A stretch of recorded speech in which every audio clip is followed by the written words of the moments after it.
চিকেনটাকে আমি একটু মেখে রাখবো।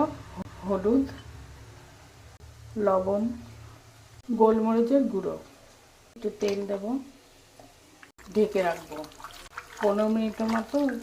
মেখে আমি রাখা হয়ে গেছে, আমি তো ঢেকে রাখছি 15 মিনিটের জন্য।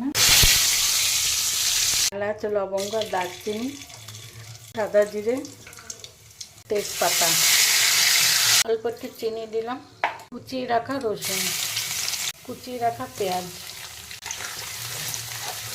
টমেটো কুচি দিয়ে দিচ্ছি। টমেটোটা একটু বেশি দিচ্ছি আমি। আদা বাটা,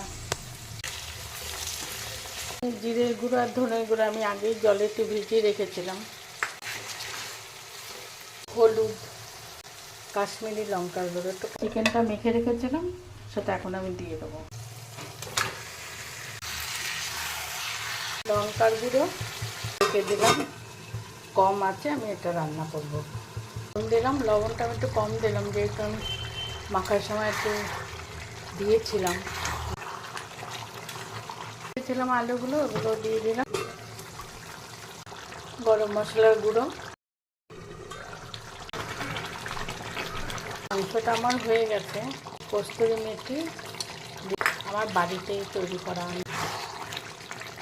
এটা হয়ে গেছে আমার।